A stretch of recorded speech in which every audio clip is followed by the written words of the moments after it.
Assalamualaikum warahmatullahi wabarakatuh. Perkenalkan, nama saya Muhammad Husaini Adnan. Saya dari kelas 10B.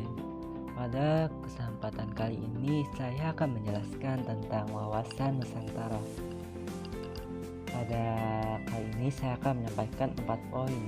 Yang pertama yaitu tentang pengertian dan hakikat, yang kedua tentang asas, kedudukan, fungsi dan tujuan, yang ketiga Trigatra dan Pancagatra, dan yang keempat adalah peran serta warga negara. Yang pertama, pengertian dan hakikat wawasan Nusantara. Wawasan Nusantara adalah cara pandang bangsa Indonesia terhadap rakyat, bangsa, dan wilayah negara kesatuan Republik Indonesia yang meliputi darat, laut, dan udara di atasnya sebagai satu kesatuan politik, ekonomi, sosial, budaya, dan pertahanan keamanan. Kemudian ada beberapa pengertian menurut beberapa ahli, yaitu yang pertama menurut Profesor Wan Usman, wawasan Nusantara adalah cara pandang bangsa Indonesia mengenai diri dan tanah airnya sebagai negara kepulauan dengan semua aspek kehidupan yang beragam.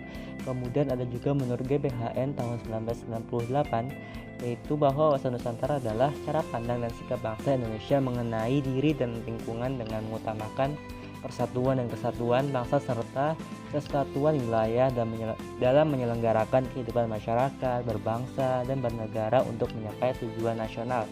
Dan kemudian yaitu menurut kelompok kerja wawasan Nusantara untuk diusulkan menjadi TAP MPR yang dibuat oleh Lemhamnas pada tahun 1999, itu bahwa wawasan Nusantara adalah cara pandang dan sikap bangsa Indonesia mengenai diri dan lingkungan yang beragam dan bernilai strategis dengan mengutamakan persatuan dan kesatuan bangsa dan kesatuan wilayah dalam menyelenggarakan kehidupan bermasyarakat, berbangsa, dan bernegara untuk mencapai tujuan nasional. Dan kemudian kita masuki ke hakikat wawasan Nusantara. Hakikat wawasan Nusantara adalah keutuhan Nusantara atau nasional. Artinya tersebut secara luas yaitu sebagai sebuah cara pandang yang selalu utuh menyeluruh dalam lingkup Nusantara demi kepentingan nasional. Kemudian ke asas, kedudukan, fungsi, dan tujuan. Yang pertama, asas wawasan Nusantara adalah ketentuan dasar yang harus dipatuhi, ditaati, dipelihara demi mewujudkan ketaatan dan kesetiaan kepada setiap komponen atau unsur pembentuk bangsa Indonesia, golongan atau suku terhadap kesepakatan atau komitmen bersama. Pertama yaitu kepentingan atau tujuan yang sama, keadilan, kejujuran, solidaritas, kerjasama, kesetiaan terhadap kesepakatan. Dan kemudian kedudukan wawasan Nusantara. Dalam paradigma nasional, kedudukan wawasan Nusantara adalah sebagai berikut. Yang pertama, Pancasila sebagai falsafah, ideologi bangsa dan dasar negara berkedudukan sebagai landasan ideal. Kemudian UUD 1945 adalah dasar konstitusi negara yang berkedudukan sebagai landasan konstitusional. Dan kemudian lagi sebagai visi nasional yang berkedudukan sebagai landasan visional, ketahanan nasional sebagai konsep nasional yang berkedudukan sebagai landasan konsepsional, dan kemudian GBHN atau garis-garis besar haluan negara sebagai politik dan strategi nasional atau sebagai kebijakan dasar nasional yang berkedudukan sebagai landasan operasional. Kemudian fungsi dari wawasan Nusantara. Fungsi wawasan Nusantara sebagai konsepsi ketahanan nasional adalah sebagai konsep dalam pembangunan, pertahanan, keamanan, dan kewilayahan. Kemudian fungsi wawasan Nusantara sebagai pembangunan nasional adalah mencakup kesatuan politik, sosial, ekonomi, sosial, dan politik dan pertahanan, dan keamanan. Kemudian lagi adalah fungsi wawasan Nusantara sebagai pertahanan dan keamanan adalah pandangan geopolitik Indonesia sebagai satu kesatuan pada seluruh wilayah dan segenap kekuatan negara. Dan yang terakhir yaitu fungsi wawasan Nusantara sebagai wawasan wilayahan adalah pembatasan negara untuk menghindari adanya sengketa antar negara tetangga. Dan kemudian tujuan dari wawasan Nusantara. Tujuan wawasan Nusantara adalah mewujudkan nasionalisme yang tinggi dari segala aspek kehidupan rakyat Indonesia yang mengutamakan kepentingan nasional daripada kepentingan perorangan, kelompok, golongan, suku bangsa, atau daerah. Kepentingan tersebut tetap dihargai agar tidak bertentangan dari kepentingan nasional. Dan kita masuk ke poin yang ketiga yaitu Trigatra dan Pancagatra. Trigatra ini ada 3 aspek, sesuai dengan tri artinya 3. Trigatra ini seperti dalam aspek alam.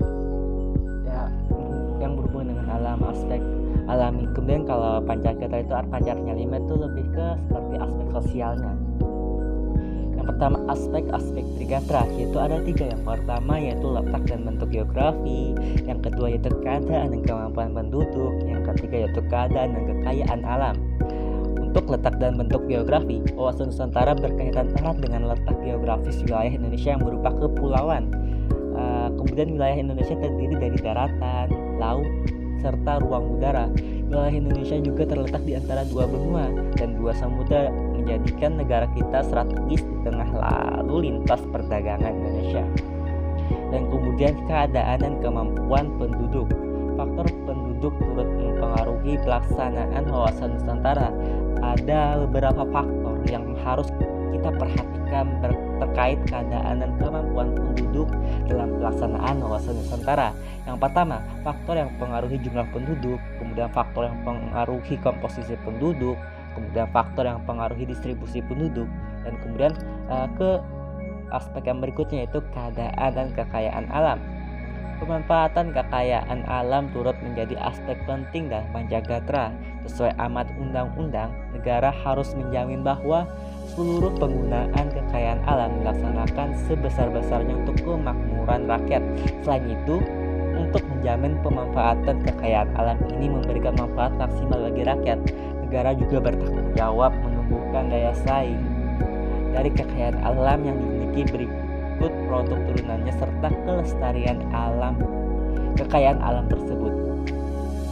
Kemudian ke aspek Pancagatra, sini ada 5 aspek. Yang pertama yaitu ideologi, politik, ekonomi, sosial budaya, dan yang terakhir yaitu pertahanan dan keamanan. Yang pertama ideologi. Ideologi adalah aspek pertama yang ada dalam Pancagatra. Aspek ini merupakan aturan atau nilai yang dianut oleh suatu negara. Tujuan adanya ideologi ini adalah untuk mencapai kesetaraan atau kesejahteraan bersama di masa yang akan datang. Aspek tersebut sangat penting sehingga ia masuk ke dalam salah satu aspek-aspek Pancagatra. Kemudian politik. Sistem pemerintahan pastinya tidak terlepas dari yang namanya politik. Gimana sih dalam negara itu tidak ada politik, bahkan dalam sekolah kita, dalam kehidupan sehari-hari pasti kita berkaitan terus dengan politik. Dimana ya politik ini yaitu dimana ia adalah suatu kekuasaan untuk mengambil keputusan tertentu dalam suatu pemerintahan. Keputusan tersebut diambil sebagai upaya dalam mengatur, menstabilkan dan menyejahterakan masyarakat yang ada di suatu negara.